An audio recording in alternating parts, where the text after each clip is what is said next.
Besançon, c'est Magali qui vous parle pour l'émission Autour du handicap. Alors, aujourd'hui, on va recevoir en premier l'association AFPI, AFPIE. Donc, je vais lui demander directement de se présenter. Je vais lui demander son prénom aussi directement. Voilà, bonjour, vous m'entendez? Oui, merci, je vous entends très bien. Bonjour, je suis Yael Castellana et je suis la présidente de l'AFPI, qui est l'Association française des pneumopathies interstitielles de l'enfant, qui a été créée en août 2012, donc ça va bientôt faire 10 ans, et on encadre en fait des familles de patients avec des enfants qui sont atteints par des maladies génétiques rares, pulmonaires. Donc on a à peu près une cinquantaine de familles de patients maintenant. D'accord. Alors présentez-vous, vous, votre personne à vous. Vous êtes une maman d'un enfant qui est malade aussi. Alors donc, Oui, alors tout à fait. En fait, ma fille a été diagnostiquée à l'hôpital Necker d'une pathologie pulmonaire sur le surfactant. Le surfactant, c'est un liquide qu'on a à la surface des poumons et qui permet de maintenir les alvéoles ouvertes. Donc ma fille a été hospitalisée pendant presque un an et a été traitée par des cures de corticoïdes pour éviter l'inflammation pulmonaire, et elle est restée en fait pendant 3 années de sa vie H24 avec une oxygénothérapie dépendante.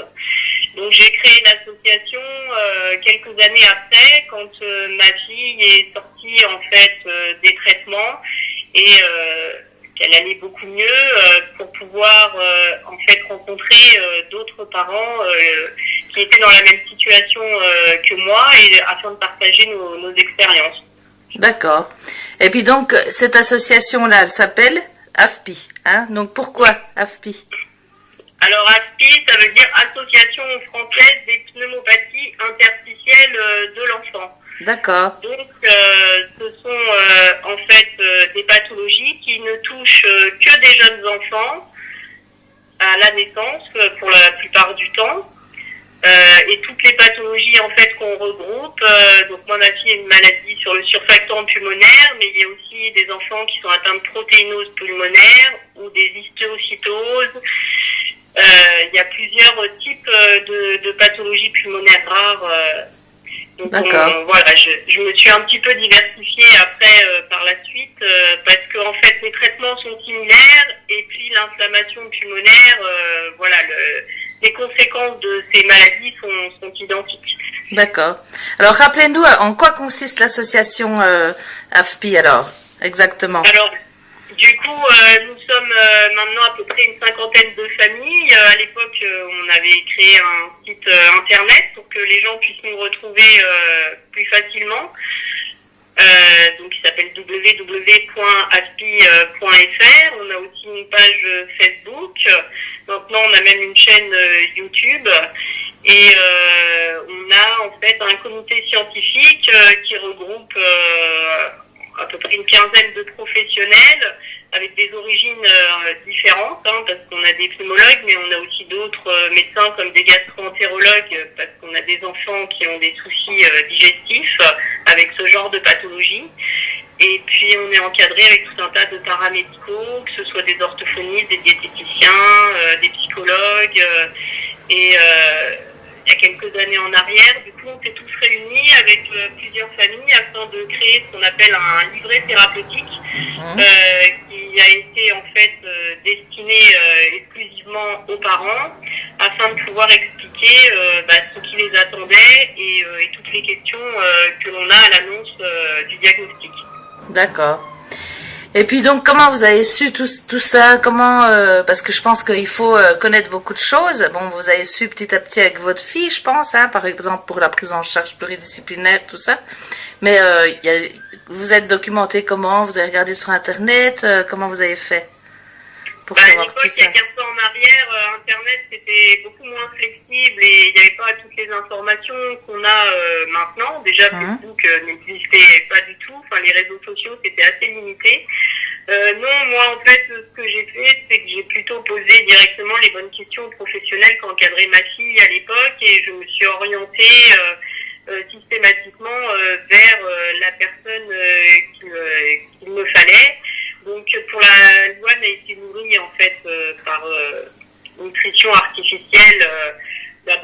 nasogastrique et après par gastrostomie jusqu'à l'âge de 2 ans.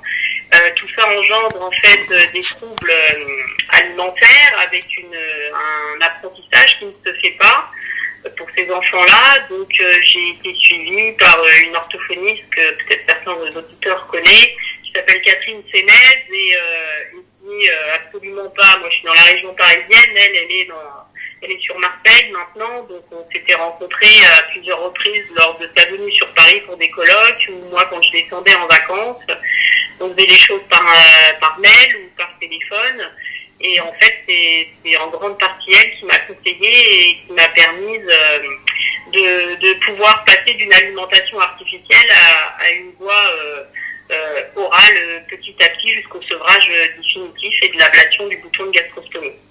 D'accord. Alors, rappelez-nous tout ce que vous avez en prise en charge pluridisciplinaire. Donc, je pense donc vous avez orthophoniste, vous avez quel autre kiné, psychomote, parce que vous avez dit mais rapidement tout à l'heure. Je ne sais pas si vous l'avez tous dit. Oui. Des enfants qui sont alités comme ça dès la naissance et puis qui sont branchés de partout, à savoir par un cathéter ou une nutrition artificielle avec l'oxygène. C'est vrai que c'est des enfants qui ont un retard moteur, donc effectivement elle a été prise en charge par des kinés et des psychomotriciens, aussi des psychologues qui l'ont prise en charge après quand elle a commencé à grandir, pour pouvoir aussi vivre au quotidien avec la maladie et qu'on explique les choses relativement simplement. Donc au début j'ai fait appel à des gens qui étaient en libéral et puis je me suis mis en liste d'attente sur un CAMS qui était le CAMS des Mureaux à côté de mon habitation pour pouvoir en fait bénéficier de ce soutien à moindre coût. Et oui, après j'ai mis je travaillais en association à la fois avec un pneumologue et puis un gastro-entérologue. Après on a mis une orthophoniste en place, même pour tous les troubles de la praxie, pour apprendre à Louane à mâcher, parce qu'elle ne savait absolument pas mâcher des morceaux. Donc c'est une petite équipe au fur et à mesure du temps qui s'est mis en place autour de ma fille, et en tout et pour tout, ça a été une prise en charge qui a duré de l'âge de 0 à 8 ans. Je me suis vraiment débarrassée de l'intégralité de son handicap, que ce soit moteur ou alimentaire. Louane avait 8 ans. Elle a été suivie en fait à l'école avec ce qu'on appelle une AVS, une auxiliaire de vie scolaire, pour un tas. Parce que là, elle est au CAMS encore, non? C'est jusqu'à 6 ans le CAMS. Ah non, en fait, elle n'y est plus maintenant. Oui, c'est jusqu'à 6 ans. Elle a été, en fait, ils m'ont accordé une année supplémentaire au CAMS parce que c'est vrai que j'avais une équipe avec laquelle je m'entendais bien. Le CAMS, c'est effectivement jusqu'à l'âge de 6 ans, mais à l'époque, ils m'ont dit on vous la garde une année de plus. Donc, Louane est restée jusqu'à l'âge de 7 ans et demi, en fait, au CAMS, parce que il restait entre guillemets plus grand chose à faire, et c'est vrai que c'était plus pratique pour moi de rester dans un organisme qui la connaissait bien. Ouais. Donc on a été suivis avec son papa, même longtemps avec le pédopsychiatre du CAMS aussi, parce qu'on faisait le lien avec la psychologue qui la suivait sur le CAMS. D'accord. Alors pour les auditeurs qui connaissent pas, parce qu'il y en a qui sont pas du tout dans le monde du handicap, qui écoutent, je pense, le CAMS, en fait, c'est un endroit où tout est réuni. En fait, il y a le kiné, la psychomotricienne, enfin suivant les besoins de l'enfant, mais souvent c'est ça, kiné, psychomotricienne, orthophonie, psychologue pour les frères et sœurs aussi souvent. Il y a quoi que j'ai oublié, psychomotricienne, j'ai dit, je sais plus. Il y a l'ergo aussi, ergothérapie. Je sais pas si c'est pas dans tous les CAMS peut-être. Enfin voilà. Oui, des orthophonistes, effectivement, tout un tas de psychologues, des kinés, des psychomotes, comme vous dites, des ergothérapeutes, des diététiciens aussi parfois. Suivant les besoins de l'enfant, en fait. Mais kiné, moi, je me souviens qu'il fallait que j'aille en libéral, mais c'était le CAMS qui prenait en charge quand même. Donc on n'avait pas à payer, mais il fallait se déplacer parce qu'eux, ils en avaient pas à ce moment-là, quoi. Après, du moment que ce soit pris en charge. C'est une demande au préalable qu'il faut faire auprès de la sécurité sociale, et en fonction du réel handicap de notre enfant et de notre demande, ils nous accordent après les professionnels qui sont à notre disposition en fonction effectivement de l'handicap et du besoin de l'enfant. Voilà, parce qu'ensuite il y a le CESAD qui peut être, après les 6 ans, il peut y avoir le CESAD. Donc elle a été à l'école, elle n'a pas eu besoin, je pense, d'aller au CESAD, non, hein? Non, après ma fille était scolarisée de façon traditionnelle avec une ABS, ce qu'on appelle une auxiliaire de vie scolaire, pour la remettre sous oxygène après l'effort. Parce que Louane, dès qu'elle faisait le moindre effort sur le parcours de motricité, par exemple, quand elle était en petite section de maternelle, elle désaturait, donc il fallait la remettre 5 minutes sous oxygène pour qu'elle puisse remonter rapidement.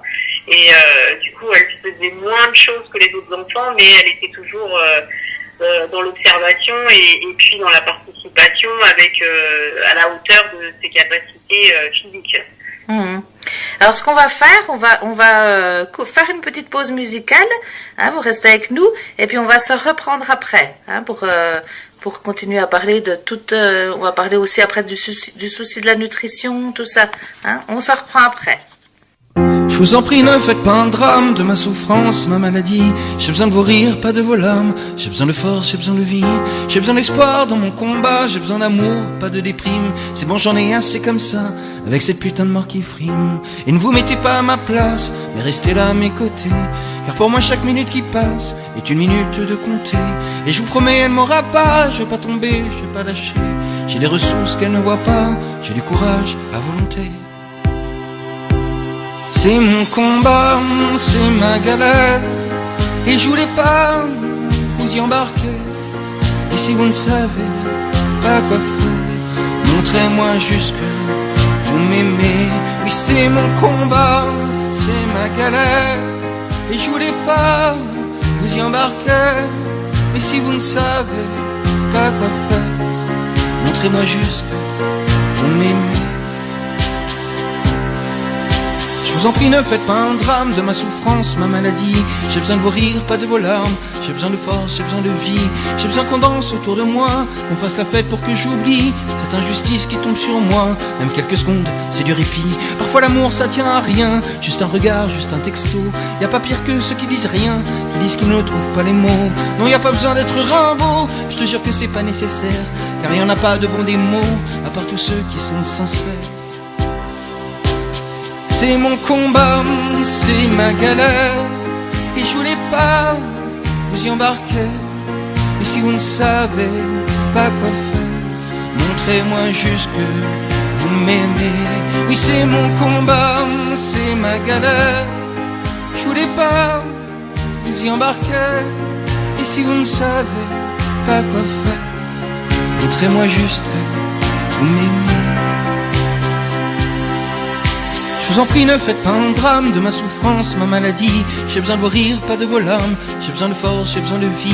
Sachez que je vous quitterai jamais. Je vous garde en moi à l'infini. Tous les bonheurs qu'on m'a donnés, eux ne seront jamais repris.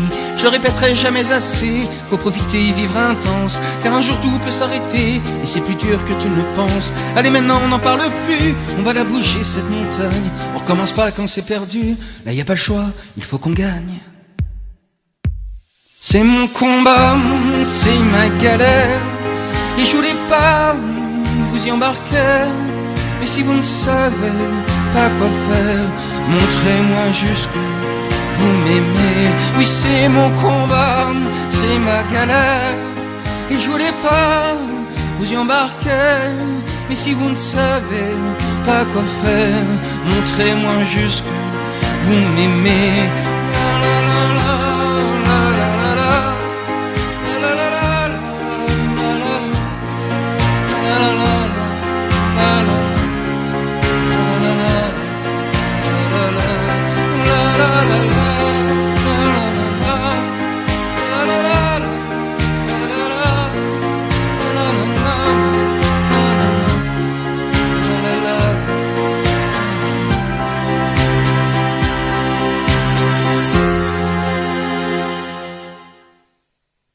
Nous voilà à nouveau sur Radio Sud Besançon et puis on est toujours dans l'émission Autour du handicap avec l'association AFPI.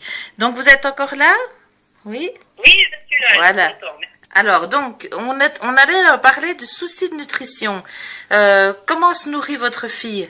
Ou comment se nourrissait? Peut-être que ça a changé. Expliquez-nous un petit peu tout ça. Donc, ma fille a 15 ans maintenant, mais c'est vrai qu'il s'est posé la situation fatidique de devoir lui poser un bouton de gastrostomie parce qu'à cause de sa pathologie, elle est restée très longtemps en réanimation et intubée. Donc la nutrition par cathéter était totalement insuffisante et il faut savoir que ces enfants, lorsque ils ne sont plus alimentés par la bouche, perdent le réflexe de succion-déglutition et donc on est dans l'obligation de les nourrir par sonde nasogastrique et si on n'arrive pas en fait à reprendre une alimentation orale au bout de quelques semaines ou quelques mois. Donc moi, ma fille, on lui a posé sa gastrostomie, elle avait 6 mois à peu près à l'époque, pour assurer en fait l'aspect vital bien sûr, et puis surtout pour que ces enfants continuent à croître, à grandir tout à fait normalement. Donc une gastrostomie, c'est un petit dispositif qui est placé à la surface de la peau et qui a le même but, pour faire simple sur les personnes qui ne savent pas ce que c'est, qui a le même but qu'un cordon ombilical, sauf que c'est un dispositif en silicone qui raccorde en fait l'estomac à l'extérieur et on raccorde un petit tuyau pour passer l'alimentation par ce dispositif et on alimente ainsi l'enfant.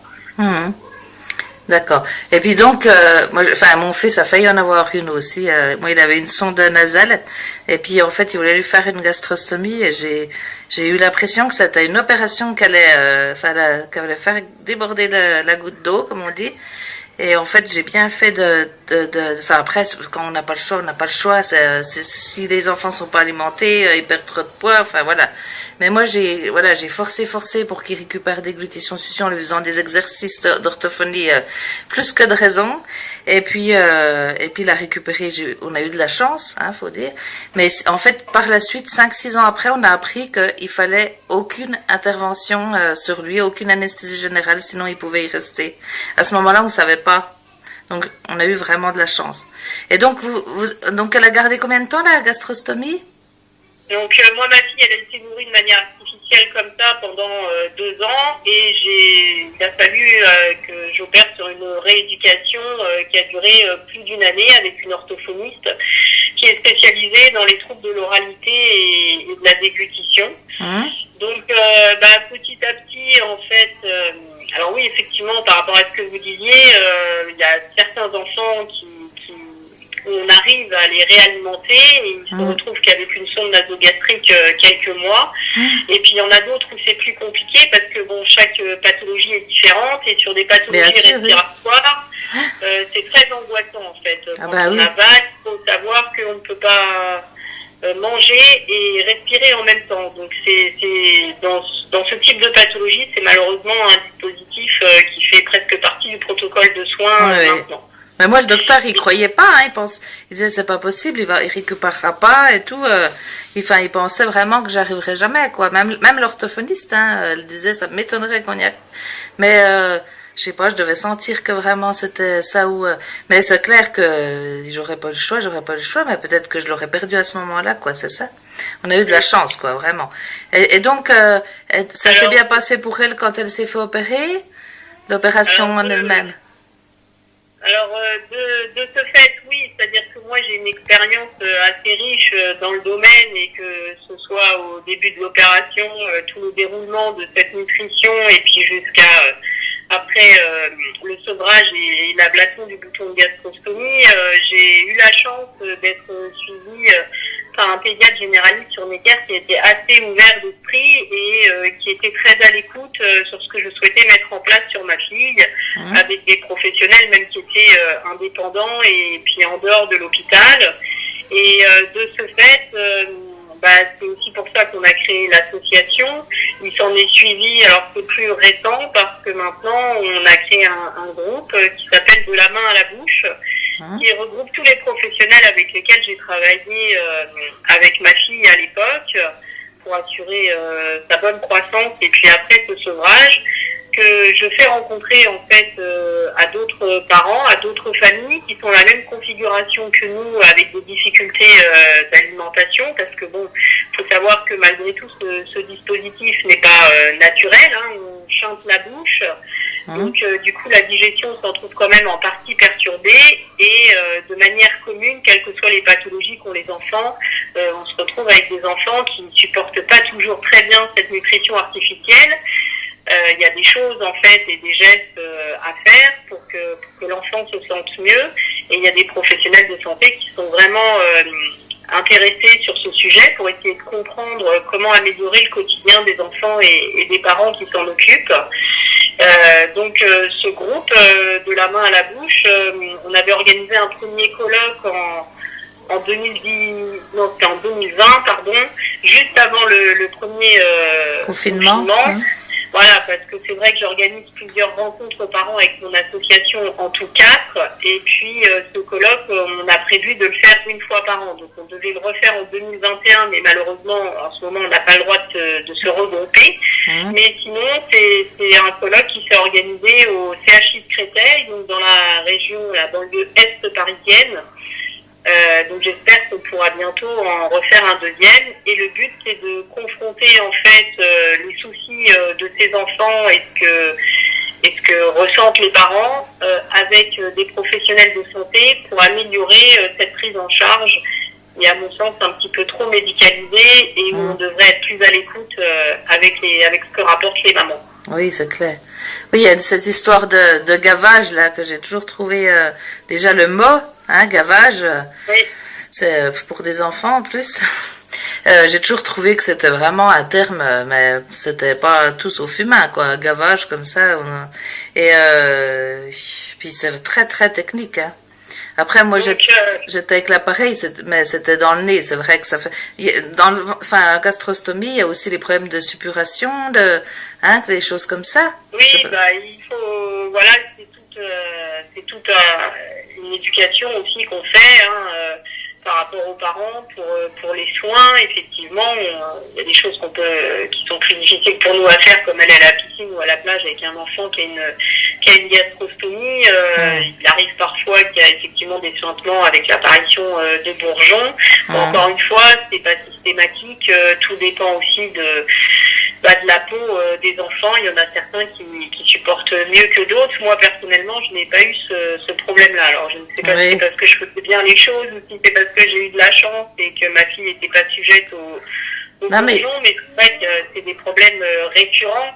Voilà, c'est une solution, mais c'est pas non plus, malheureusement, pas l'idéal à 100%. Et du coup, moi, ce que je m'étais aperçu, c'est que avec les réseaux sociaux, il y avait de plus en plus de groupes de mamans qui se créaient de manière un peu sous le manteau, et qui décidaient de leur propre chef de changer le protocole de nutrition qui avait été fait par l'équipe médicale, et de faire un petit peu leur sauce par eux-mêmes sans en parler aux médecins référents. Moi, je suis absolument contre ça, parce que c'est pas comme ça qu'on peut faire avancer et évoluer les protocoles de soins. Moi, le but dans ce groupe que j'ai créé, c'est vraiment confronter en fait les difficultés que nous on a avec nos enfants, et que les médecins nous entendent davantage, et que ensemble la parole s'ouvre afin que on puisse aider au mieux à supporter cette nutrition artificielle pour nos enfants, et puis que les protocoles aussi évoluent en fonction des familles et ce qu'elles souhaitent faire. Faut savoir que maintenant il y a tellement de personnes qui sont nourries par gastrostomie, parce qu'il y a aussi des adultes qui peuvent avoir eu par exemple des accidents de la route, des AVC, des choses comme ça. Donc maintenant, il existe des poches à nutrition qui sont faites directement de manière un peu industrielle, tout compte fait. Il y a des parents qui veulent préparer les repas en faisant des préparations liquides pour que ça puisse passer par ce dispositif. objectif, c'est tout à fait faisable, mais moi, par contre, j'encourage vraiment les familles à l'expliquer au médecin qui les suit pour pouvoir rencontrer une diététicienne et qu'on adapte en fait les repas avec les calories et les quantités qu'il faut pour ces enfants. Et encore une fois, à chaque âge, à chaque pathologie, il y a des enfants qui peuvent faire des allergies alimentaires, des intolérances, etc. Donc, on doit vraiment s'adapter en fonction du besoin de l'enfant et ne surtout pas suivre ce qu'a fait le copain d'à côté. Voilà. Mais en fait, moi, c'est pareil, j'ai pas eu de gastroscopie, tout ça, mais parfois, par exemple, les infirmières me disaient, il faut lui donner le cachet à 8 heures précises, sauf qu'il avait fait nuit blanche, il m'a déjà fait 4 nuits blanches d'affilée, nuit blanche, et puis il s'endort à 7h30. Ça veut dire qu'il faut le réveiller au bout d'une nuit blanche, une demi-heure plus tard pour faire les cachets. Donc, tout des fois comme ça. Donc, moi, ce que j'ai dit, non, je lui donne quand je le réveille, et puis après, je calcule un laps de temps entre les prises. Mais j'ai pas fait ça toute seule, j'ai fait ça avec l'accord du médecin, à en discuter avec lui. C'est ça que vous voulez dire, c'est que on peut changer un petit peu les choses, mais tout en discutant avec le docteur et en ayant son accord. C'est ça, que ce soit... Oui, parce que c'est vraiment... je pense que pour aider de toute façon le jeune patient, que ce soit des enfants ou des adultes, il faut vraiment travailler en collaboration et en toute confiance, à la fois avec les parents, les paramédicaux qui encadrent après l'enfant en dehors de l'hôpital et les médecins référents sur la pathologie précisément. Parce que sinon, c'est la débandade, chacun fait ce qu'il veut. Le médecin, si les choses se passent mal, ne comprend pas pourquoi l'enfant ne prend pas c'est soin. pas tout aussi, alors voilà.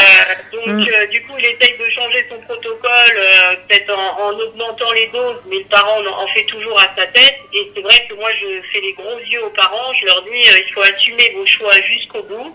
Et après, si vous sentez que vous êtes aussi dans une démarche où votre enfant va mieux, il faut arriver à le faire admettre à l'équipe médicale pour être après aidé et soutenu par cette équipe médicale et pour refaire des calculs de nutrition corrects en fonction du poids et de l'âge de l'enfant et de sa maladie. Voilà. Moi, je pense que les médecins ont besoin des parents parce que les parents peuvent savoir et sentir des choses que les médecins sentent pas parce qu'ils connaissent pas autant l'enfant que les parents, et les parents ont besoin des médecins parce qu'ils ont la connaissance que nous on connaît pas. Ils ont fait quand même des études, ils ont de l'expérience. Les deux doivent travailler ensemble, mais pas chacun de son côté, ni l'un ni l'autre. C'est-à-dire que le médecin doit pas travailler non plus sans les parents, et les parents c'est vraiment pas travailler avec tout seul non plus. C'est vraiment un travail d'équipe, je pense, qu'il faut qui se mettent en place depuis le tout début de la maladie de l'enfant. Hein. Ça, c'est important. Hein. C'est vrai que les parents qui font tout seuls, c'est très dangereux, moi, je pense. Hein. Ils s'aperçoivent pas, mais ça peut être très dangereux.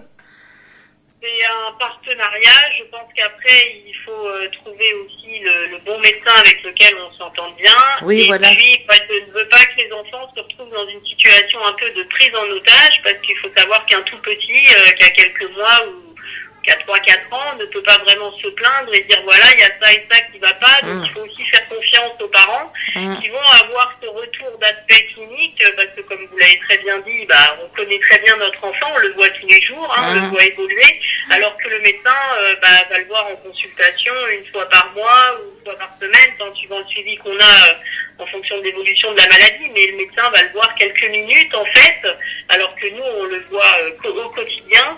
Et c'est vraiment important qu'on puisse avoir ce partenariat et cette confiance qui se mette en place. Moi, je pars du principe que la santé, elle vient aussi de notre alimentation. Donc, un enfant, après, qui ne profite pas bien avec son alimentation, qu'elle soit orale ou artificielle comme ça, c'est pas un enfant qui va pouvoir combattre correctement ses soucis de santé, quels qu'ils soient. Donc, ça me semble être vraiment la base, quelque part, de la médecine, de faire en sorte que ces enfants-là ont une alimentation saine et équilibrée et qui les aide à surmonter leurs difficultés. Oui. Je vois que le temps passe. Je voulais, tout à l'heure, on va avoir le papa ou la maman, mais je crois que ce sera le papa du petit garçon qui s'appelle Thiago. Alors, quel est le lien entre vous et Thiago? Parce que c'est eux qui m'ont parlé de vous. Et alors, expliquez-nous. Comment vous connaissez? Les parents de Thiago, je les connais depuis peut-être 2 ans maintenant. Quand le petit en fait est né, ils ont trouvé l'association via internet et puis puis comme de nombreux parents, alors on n'habite pas du tout dans la même ville, hein. Moi je suis dans le nord de la France, ils sont dans le sud, mais heureusement que maintenant Internet est là, ça nous a permis en fait de communiquer par téléphone, on s'envoie des mails, des messages, ils ont pu avoir d'autres avis aussi médicaux par des médecins avec qui je les ai mis en relation, donc ils étaient montés sur Paris il y a quelque temps de ça pour un petit peu mieux comprendre la maladie de leur fils et puis affiner un peu le protocole. Faut savoir que maintenant, sur ces maladies rares, même si les gens sont suivis en dehors de la PHP à Paris, il y a des réunions en fait pluridisciplinaires et puis avec différents médecins de part et d'autre dans les hôpitaux. Et bien souvent, quand je parle de nouveaux enfants, des parents qui adhèrent à mon association aux médecins avec lesquels je travaille sur Paris, ils connaissent déjà le dossier des parents et des enfants. Donc voilà, c'est comme ça qu'on s'est rencontrés en fait. Alors virtuellement, je dirais, avec les parents de Thiago, que je n'ai pas vu visuellement, encore une fois, parce que en ce moment, je n'ai plus le droit de rentrer dans les hôpitaux. Mais c'est vrai que d'ordinaire, quand les parents montent sur Paris, comme moi je suis à 50 km de Paris, je m'arrange toujours pour visiter les enfants en chambre après et faire la connaissance en direct avec les parents. Et après, ces parents, ça leur arrive de venir à nos réunions qu'on organise. Donc voilà, avant le Covid, on se réunit à peu près entre minimum 3 et 4 fois par an en milieu hospitalier pour justement pouvoir évoquer tous les traitements, les effets secondaires, l'évolution de ces enfants-là. Voilà. Donc, avancer ensemble. D'accord. Voilà. Et alors, quels sont les liens pour vous trouver sur Internet? Enfin, comment font les parents qui découvrent en fait, par exemple, que leur enfant a des maladies dont votre association aide? En général, les parents en fait tapent le nom de la maladie de leur enfant. Et puis nous, comme on existe déjà depuis presque 10 ans, on est répertorié maintenant sur Google et ils tombent assez facilement sur notre association. Donc soit par le biais du site internet qui est www.aspi.fr ou sinon sur Facebook aussi. On a une page Facebook déjà depuis, je sais pas, au moins 6 ou 7 ans. Donc, on reçoit en fait des messages. On peut communiquer directement en fait sur le site internet avec d'autres familles. On a fait une carte de France et pour les parents qui sont d'accord lorsqu'ils adhèrent à notre association, en fait, on trouve une adresse mail qui correspond après au plus proche de la ville où on habite. D'accord. C'est vrai qu'au début, on était beaucoup de Parisiens parce que c'était des enfants qui étaient pris en charge sur Paris et malheureusement, c'est des enfants dont les pathologies on ne connaissait pas. Donc en province, ils ne survivaient pas, ces enfants-là. Et puis petit à petit, la prise en charge s'est élargie sur le plan national. Donc maintenant, j'ai des enfants sur toute la France. D'accord. Et ça nous permet de mettre en lien des parents qui sont au plus proche de leur domicile. Donc maintenant j'ai un peu des parents référents, on fait un peu partager la carte de France. Oui. Les parents sont des enfants qui sont un petit peu plus jeunes que ma fille, mais qui sont plus âgés que les bébés qui naissent aujourd'hui. Et j'ai des liens qui se sont créés au fur et à mesure avec ces familles. Je trouve ça très sympa parce que du coup moi ça me permet de passer le relais. Et parce que c'est vrai que c'est une association, on est bénévole, hein, vous savez ce que c'est, et ça demande quand même beaucoup de temps dans nos engagements, quoi, pour le faire correctement. D'accord. Eh bien, écoutez, on va être obligé de se quitter parce que là, il faut garder de la place pour les parents à Thiago. Et je vous remercie beaucoup d'avoir témoigné et puis d'avoir expliqué tout ce que vous faites et tout. Et donc, je répète, c'est l'association AFPI, donc A-F-P-I-E. Pour la trouver plus facilement, avec tout ce que vous avez expliqué, mais voilà. Ok, écoutez. Je vous remercie en tout cas de m'avoir permis de m'exprimer aujourd'hui. Je vous laisse effectivement avec les parents de Thiago qui vous donneront plus dans les détails. Je pense qu'ils vivent au quotidien avec leur fils. C'est un petit bonhomme qui est un petit peu plus âgé de 2 ans. Il doit avoir un petit peu plus de 2 ans maintenant. Oui. Voilà. Merci beaucoup. Merci beaucoup à vous et puis bonne continuation. Merci. Au revoir.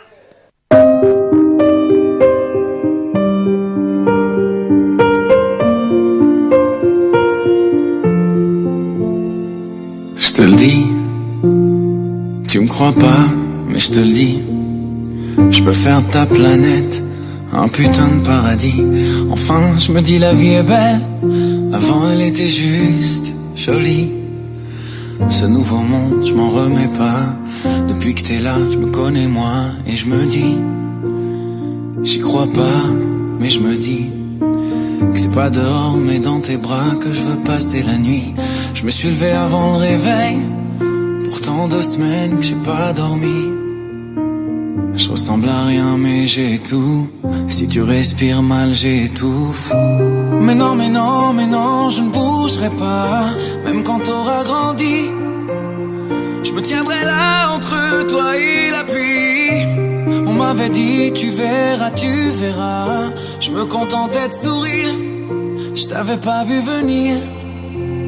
Comment faire? Je ne peux défaire mon regard de toi. Non, non, non. À faire toutes ces choses qui ne s'apprennent pas. Comment tu viens de m'appeler? Je rêve ou quoi? Est-ce que j'ai mal compris? Il est déjà l'heure d'éteindre la lumière. Mais je ne peux défaire mon regard de toi. Non, non, non. T'es si petit mais je tiens entre tes doigts. Depuis tout à l'heure, je suis là, je balbutie. T'as sûrement rien compris. Mais plus rien n'éteindra jamais ma lumière.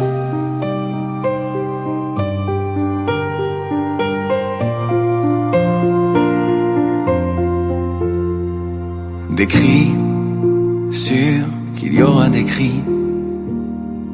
Tu me mettras dans des états qu'on peut même pas décrire.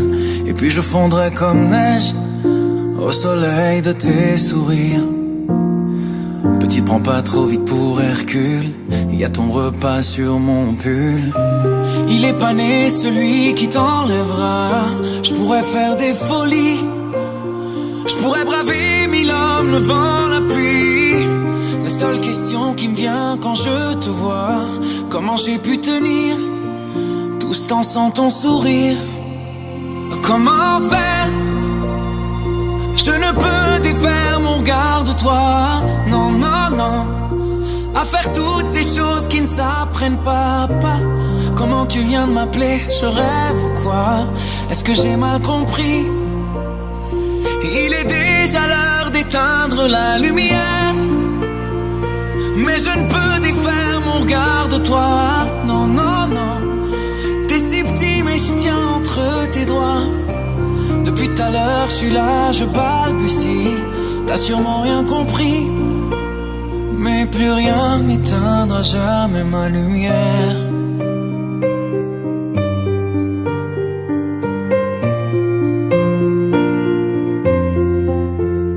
Ma lumière.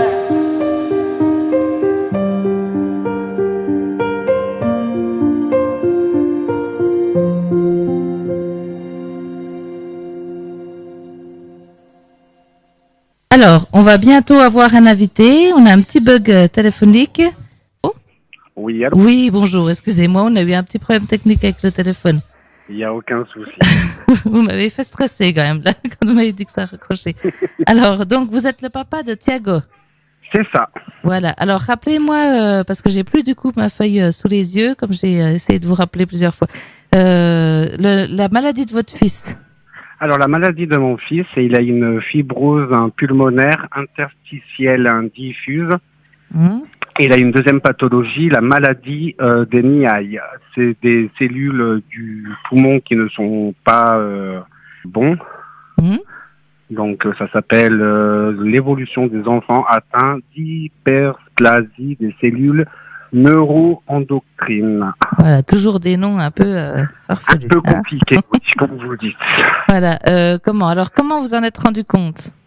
Alors, en fait, le souci, c'est que notre enfant est né prématurément à 34 semaines. Donc, on est parti à la conception à Marseille au service de néonatal. Donc, on est resté 2 mois en néonat, en réa néonat. Le problème, c'est que Thiago pesait à la naissance 1,1 kg. Donc, pour les médecins de néonatal, c'était pas trop grave, mais il y avait un souci de poumon, donc il était sous oxygène. H24.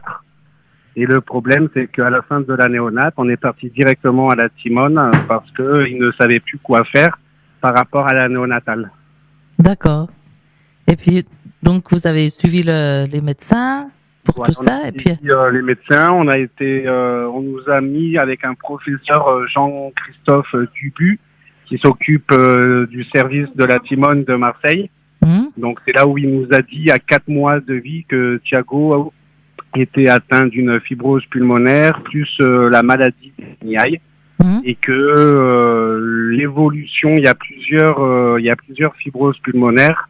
C'est comme si vous allez dans une boulangerie, vous demandez un gâteau, mais quelle sorte de gâteau. Donc en fait, il y a plusieurs fibroses et nous, on a la fibrose qui est la plus rare en France. D'accord, donc c'est encore moins facile quand c'est rare. Oui, ok. Et puis alors, quels sont dès que vous avez su ça, comment tout s'est mis en route? Qu'est-ce que vous avez mis en route comme Donc, qu'est-ce qu'on a mis en route? On a mis directement en route une fibroscopie. Donc, c'est pour prendre un bout de poumon pour l'analyser, pour voir l'étendue de la pathologie. Donc, il a eu des prises de corticoïdes 3 fois par semaine pendant 3 mois. C'est de la cortisone pure qu'on vous met en perfusion. Donc pour essayer d'éteindre cette fibrose, mais le gros problème c'est que ça n'a pas marché. Et au jour d'aujourd'hui, Thiago va être sur une liste d'attente de greffe pulmonaire. D'accord. Parce que le problème, au plus il grandit, au plus il a besoin d'un port d'oxygène. Donc c'est un peu compliqué. Et puis là, il a quel âge là? Il va avoir 3 ans le 6 juillet. D'accord. Et donc il est à la maison avec vous? H24 à la maison et interdit de collectivité. Oui. Parce que le problème, c'est que si d'autres enfants, ils ont un petit rhume, nous, le problème, ça se transforme en infection pulmonaire et on part directement en réanimation. Et on y était il y a 1 mois de ça et on est resté 1 semaine encore. D'accord. Et donc le Covid, faut surtout pas l'attraper non plus, quoi. Le Covid, faut surtout pas l'attraper. Le gros problème, c'est que même nous, en tant que parents, si on sort, on doit se changer les vêtements par rapport, si on rentre à la maison pour pas ramener de bactéries. On peut être porteur sain sur pas mal de pathologies. Vu que Thiago est très très faible par rapport à ça. Donc on fait très très attention depuis la naissance. D'accord. Et puis donc pour l'avenir, vous voyez ça comment? Comment vous disent les médecins? L'avenir, c'est très très compliqué vu que je suis propriétaire moi d'un restaurant sur Bormes et Mimosas, donc c'est ma femme qui gère pendant la saison. Donc nous l'avenir, c'est on vit au jour, hein. Oui. On peut pas se voir plus loin par rapport à Thiago, par rapport à sa pathologie, parce que le souci, si on prévoit des choses que ça se passe pas bien, la priorité c'est Thiago, donc on ne peut pas sortir, on ne peut pas partir en vacances, on peut pas faire beaucoup de choses. Et il parle pas d'une évolution quand même s'il arrive après, par exemple, à avoir une greffe? Pour l'instant, ils veulent pas parler d'évolution parce qu'ils ne savent pas dans quel stade est sa maladie. On a reçu une lettre il y a 2 jours parce que le professeur Dubu qui est à la Timone, vu que c'est des maladies qui sont hyper infantiles, hyper rares, ils nous ont demandé de faire des recherches sur Thiago pour d'autres enfants, pour que ça arrive sur d'autres enfants en fait, pour voir ce qu'on peut faire après sur d'autres enfants. Donc voilà quoi. Et puis vous êtes de où là? Vous êtes par là-bas, là, vers la Timone, tout ça là, hein? Enfin vers Marseille et tout. Voilà, c'est ça. Nous, on habite dans le 83, dans le Var, et à chaque fois, on va à Marseille, à la Timone. Il faut 1h30 de route à chaque fois. Donc, des fois, je fais 4 allers-retours par jour pour apporter des affaires, pour soulager ma femme. Donc, c'est une vie qui est un peu dure quand même. Oui. Et puis, vous avez d'autres enfants? Non, c'est le seul. Et D'accord. pour l'instant, ça sera l'uni par rapport à sa pathologie.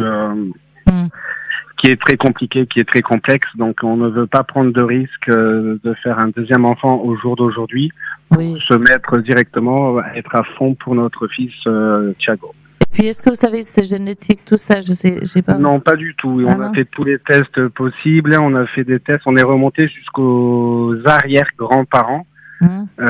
Par rapport, parce que ma femme est d'origine de Metz, de la Lorraine, donc ils ont vérifié dans sa famille, ils ont vérifié dans ma famille et Il n'y a pas de tout ça.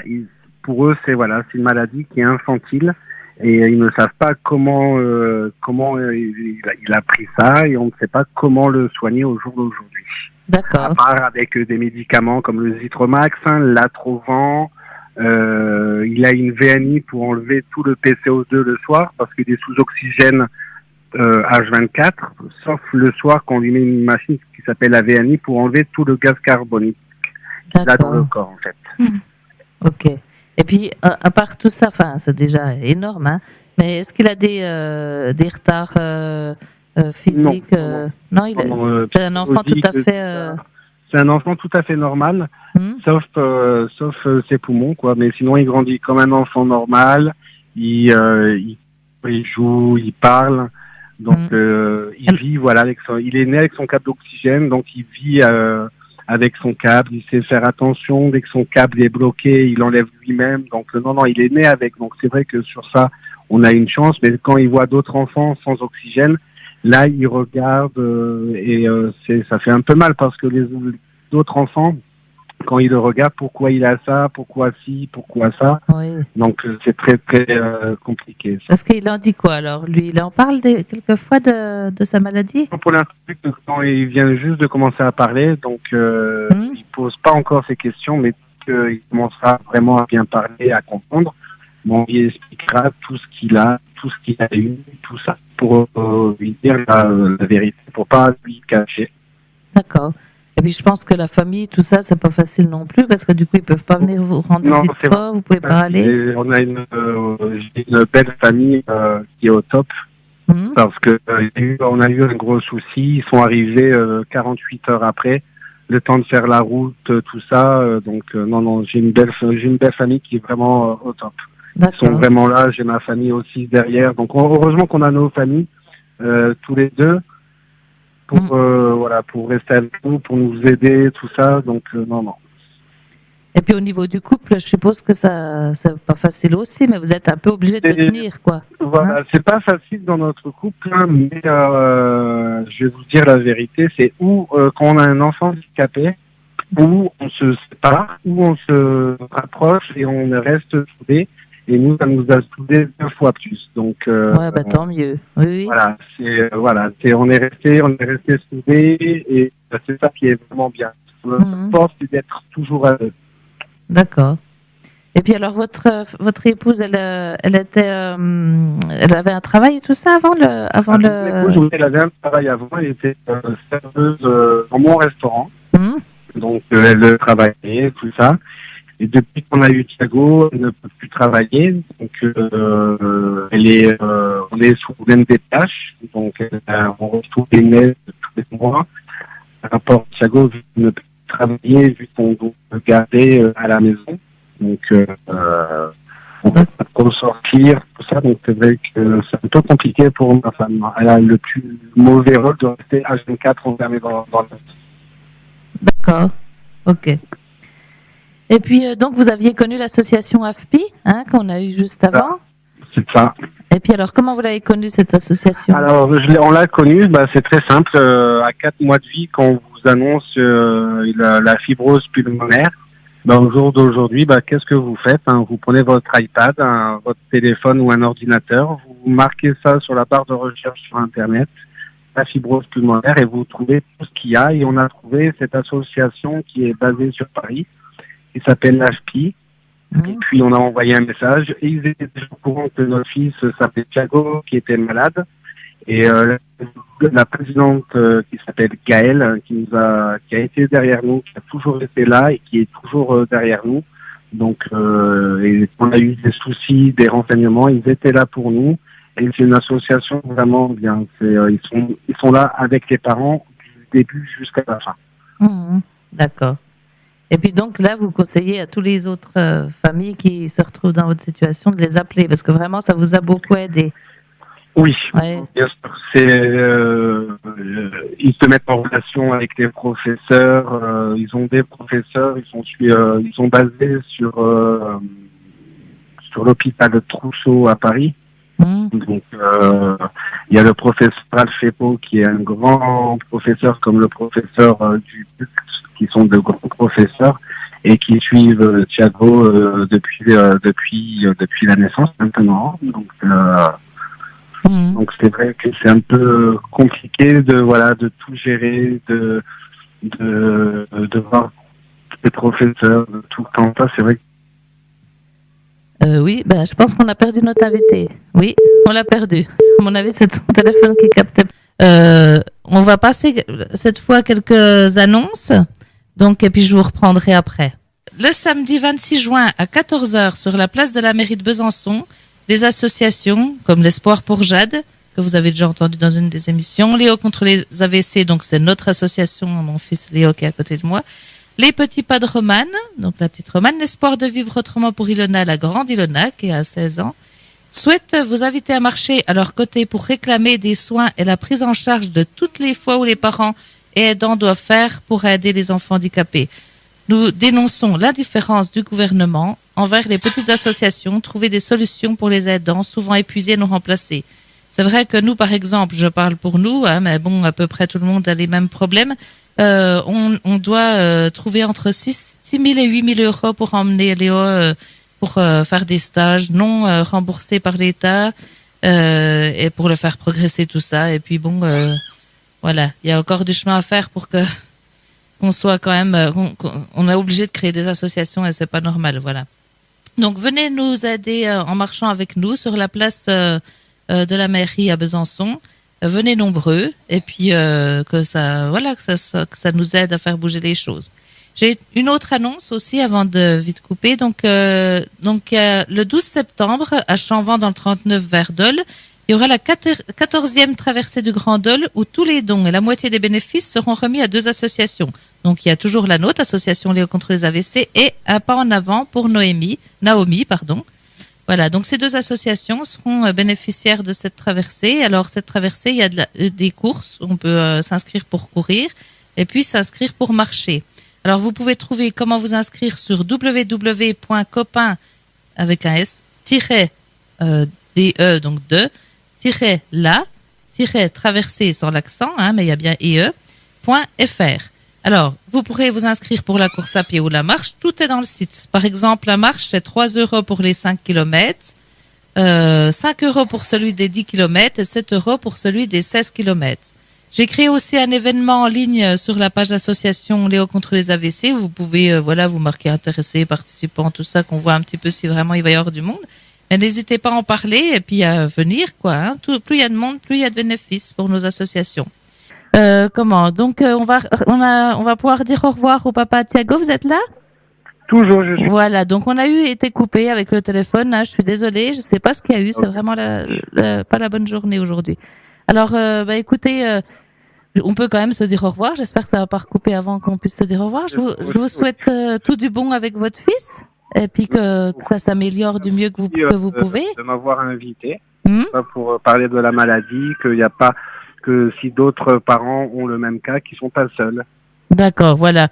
Et puis qui n'hésitent pas à appeler l'association AFPI pour les aider, comme on a vu. Bien sûr. Voilà. Heureusement qu'ils sont là. Ouais. Alors donc, écoutez, bon courage, continuez à chérir et puis à vous occuper de votre fils Thiago comme vous le faites. Et puis, ma foi, bonne journée. Et puis, voilà. Merci. Et je vous remercie beaucoup pour cette entrevue. Merci. Au revoir, bonne journée. Au revoir, merci. À vous aussi, au revoir. Oui. Je vais dire au revoir aux auditeurs aussi. Je m'excuse de tous ces désagréments techniques. Je sais pas, c'était la journée aujourd'hui. Il y a des jours comme ça. Voilà. Et puis, ma foi, je rends l'antenne à notre collègue. Et puis, bonne journée à tous. Au revoir.